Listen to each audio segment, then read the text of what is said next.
Can you choose where you'll have your asylum interview?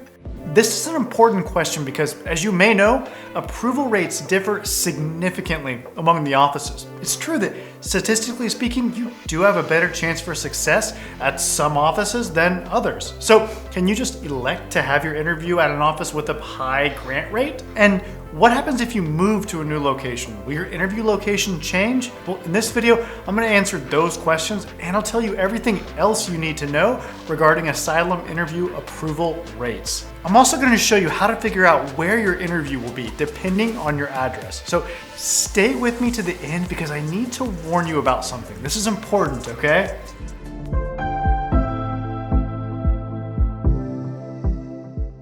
I'm Brian Manning, and I used to be an asylum officer with the government, but now, as an asylum lawyer, I help immigrants all over the country secure their future in America through asylum. Okay, first, a word about asylum approval rates among the different offices. Now, there are 11 offices spread out around the country, with locations chosen mainly based on immigrant populations. They put offices where asylum applicants have tended to congregate historically. Now, the offices are in Boston, Massachusetts, Newark, New Jersey, New York, New York, frequently referred to simply as New York City, Arlington, Virginia. And if you're thinking, I've never heard of that place, why is there an asylum office in such an obscure place? Well, it's right next to Washington, D.C., and there are a lot of asylum seekers in that area. Okay, next up, we've got Miami, Florida, and Tampa, Florida. Now that one's pretty new, by the way. It was opened to relieve pressure on the Miami Asylum Office, which has been overwhelmed in recent years by a surge in applications. Okay, other offices include Chicago, Illinois, New Orleans, Louisiana, Houston, Texas, and that's where I used to work as an asylum officer, Los Angeles, California, and finally, San Francisco, California. So, which of those has the highest approval rate? Where are you most likely to win your case? Answer, San Francisco. Well, okay, that's not technically true. San Francisco's approval rate, according to the most recent statistics, was 45.1%, while the rate for New Orleans was higher at 45.6%. Now for context, these numbers are from a 3-month period from October through November 2021. Yeah, that was a while ago from the time I'm making this video.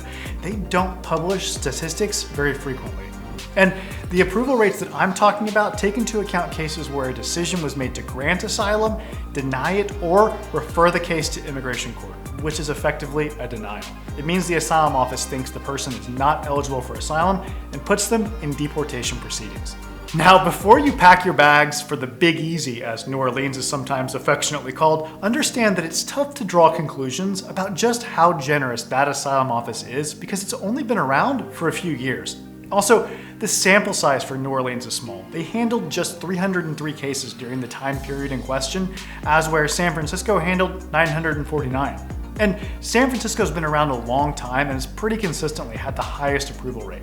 I do think it's safe to conclude that San Francisco is the most asylum applicant-friendly office. So, what about the other end of the spectrum? Which office has the lowest approval rate? According to the most recent data, it's New York, coming in at a measly 7.4% approval rate. That's well below the normal rate for New York, but still, it's really troubling. That's really, really low. The overall national approval rate, meaning the average of all the offices, was 27.7%. So an asylum applicant had a little better than a 1 in 5 chance for success during this period. Now, here you can see each office's approval rate. So the highest were New Orleans, San Francisco, and Arlington, which were all above 40%. And then we've got Los Angeles and Chicago, a little above 35%. After that, it's a fairly steep drop-off to Newark and Houston in the 20s. And at the bottom, the lowest approval rates are Miami, Tampa, Boston, and New York. Now, you may be asking yourself, why do these rates vary so much? After all, don't the same rules apply for establishing asylum eligibility no matter where the interview takes place? Well, pretty much, yes, but there is some difference depending on the region because of the way that federal courts have interpreted the asylum laws. For example, the federal court responsible for California is considered to be liberal, and it tends to issue pro-immigrant decisions that are favorable to immigrants, including asylum seekers. The asylum officers in California follow the interpretation from this court. Now, in other places, officers have to follow the interpretation of the court that covers their region, and that can mean a less generous interpretation for asylum seekers. But these differences really don't come into play in all that many cases.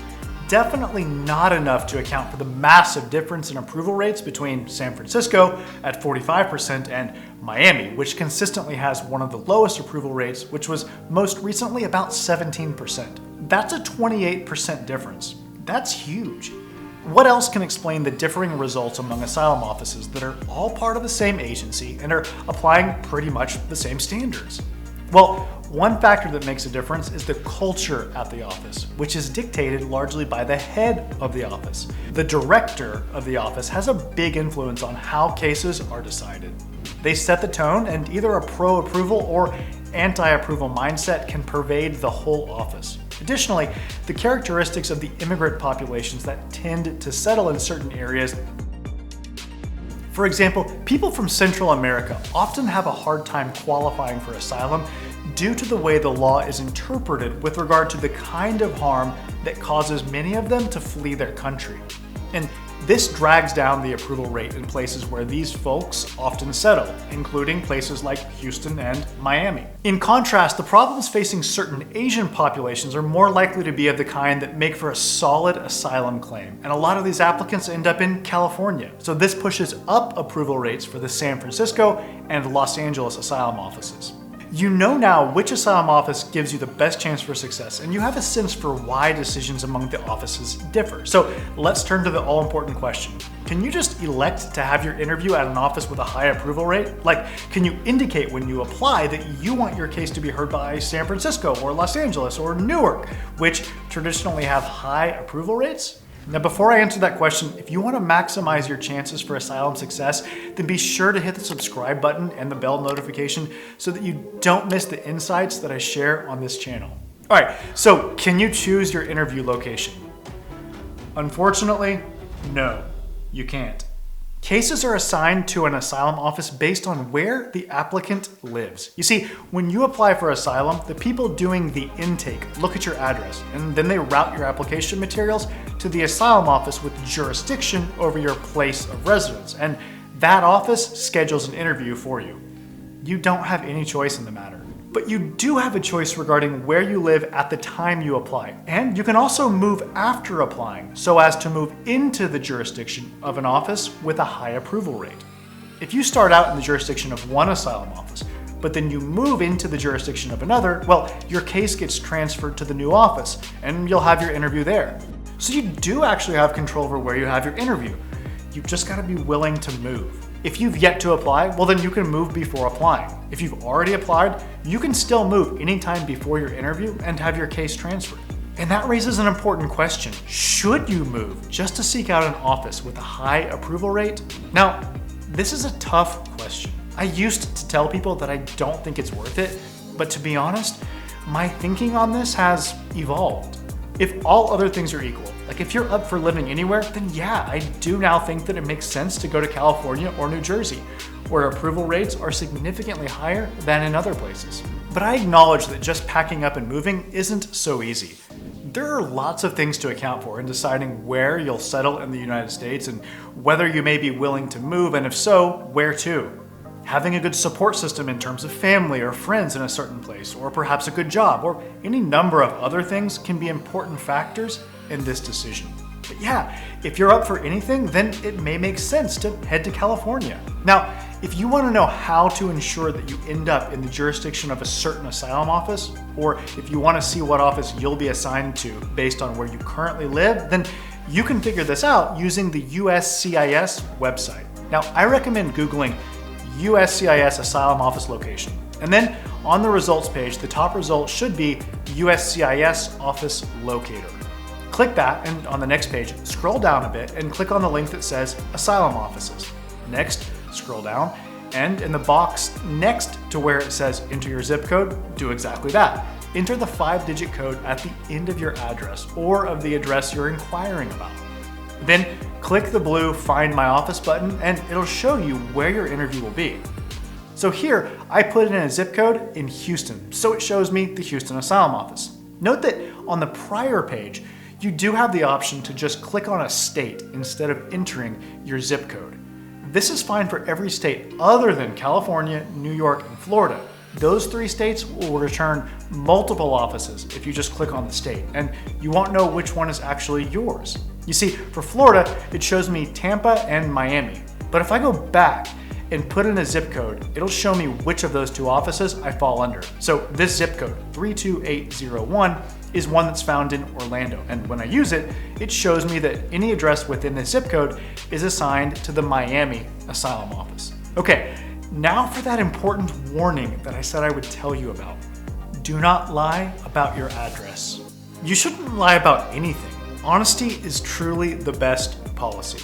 Listen, I get that it may be tempting to use the address of a friend or family member in a place where you want to have your asylum interview, when you in fact live somewhere else, somewhere where approval rates are lower. Or you may be tempted to rationalize giving the address of some place where you don't actually live, telling yourself, well, I do spend some time there, so it's kind of like I live there. Or maybe it's, well, I intend to move there at some point, so it's fine to just go ahead and use an address there now. Don't do this.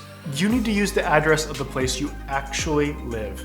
I'm telling you, asylum officers are good at spotting this kind of fraud. And to be clear, it is immigration fraud. Officers know that people do this, and they've developed techniques to spot it. And when this happens, it'll almost certainly lead to a denial.